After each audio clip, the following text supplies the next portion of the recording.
আপনাদের মাঝে হাজির হলাম নতুন একটি রেসিপি নিয়ে। আমার রেসিপিটি অবশ্যই দেখবেন। আসসালামু আলাইকুম, সবাই কেমন আছেন? আশা করি সবাই ভালো আছেন। আমি আজকে মুরগির মাংস দিয়ে বুটের ডাল রান্না করা আপনাদের দেখাবো। এটা আমি রাজশাহী শহর থেকে কিনে নিয়ে এসেছিলাম। আমার অনেকগুলো পাখি আছে। পাখি বিক্রি করতে যখন আমি শহরে যাই তখন ওই ভাইটা আমাকে দুইটা মুরগি দিয়েছিল। দুইটা মুরগির দাম নিয়েছিল 200 টাকা। মুরগিগুলো এখন আমার অনেক বড় হয়ে গেছে, তো আমার মনে হলো যে মুরগিগুলো রান্না করে খাওয়ার দরকার। প্রায় 4 কেজি ওজন করে একটা হয়েছে। মাকে বললাম যে মা, আমি বুটের ডাল দিয়ে মুরগির মাংস রান্না করে খাবো। তো মা আমার যেই কথা সেই কাজ, মা কথা মতো কাজ করলো। এই যে বুটের ডাল দেখতে পাচ্ছেন সিদ্ধ করে নিয়েছি, এটা পরিষ্কার করে। তারপরে সিদ্ধ করা এই ডাল দিয়ে মুরগির মাংস রান্না করা হবে।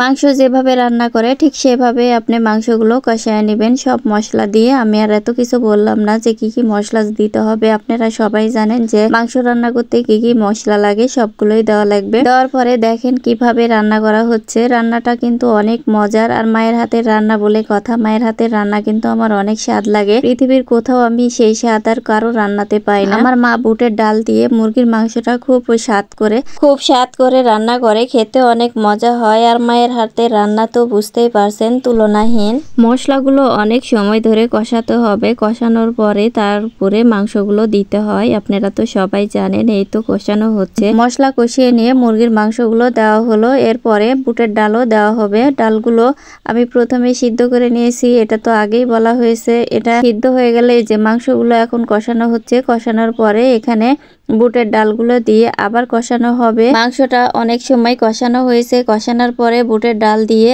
আবারও অনেকক্ষণ কষাতে হবে। তাছাড়া ডালের একটা গন্ধ থাকে, সেই গন্ধ যাবে না। এই তো আমার দেখতে পাচ্ছেন যে আমার পাখিগুলো কিন্তু আমার অনেক প্রিয়। এই পাখি আমার অনেক ভালো লাগে। এর নাম বাজরিকর পাখি। পাখিগুলো আমি প্রায় 3 বছর থেকে পুষি। আমার অনেক পাখি আছে। আমার বলতে গেলে ছোটখাটো একটা খামার আছে। এই পাখিগুলো আমার খুব ভালো লাগে। পাখির ডাক সবসময় আমার মনটা কাড়ে। তাই আমি পাখির খামার দিয়েছি, যে বাড়িতে সবসময় কিচিরমিচির পাখির একটা ডাক থাকবে। আমার প্রায় ভিডিওতে দেখবেন যে পাখির ডাক আছে। আর এই তো বুটের ডালগুলো সুন্দর করে মাংস দিয়ে কষানো হচ্ছে। কষানোর পরে এগুলোর মধ্যে ঝোল দিয়ে দেওয়া হবে। ঝোল দেওয়া হয়ে গেলে আবারও রান্না করা হবে।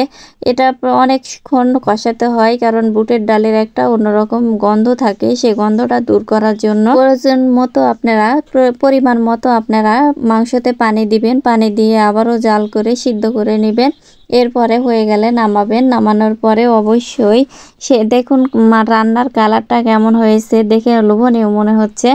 আর রান্নাটাও হয়ে যাবে যখন, তখন আমরা এর উপরে জিরার গুঁড়া ছিটে দিব। জিরা ভেজে নেওয়া হয়েছে, এগুলো এখন সুন্দর করে বেটে মাংসের উপর দেওয়া হবে। শেষে কিন্তু এই ফ্লেভারটা, যে গুঁড়া দেওয়া হয় জিরা, এই গুঁড়ার ফ্লেভারটা কিন্তু সবচেয়ে বেশি ভালো লাগে মাংস খেতে। মাংসটা আমার রান্না করা হয়ে গেছে, দেখতে পাচ্ছেন। দেখুন রান্নাটা হয়ে গেছে এবং খাওয়া শুরু হয়ে গেছে। আমার ভাতিজে কি বলে সেটা একটু শুনবেন। সেই স্বাদ অস্থির।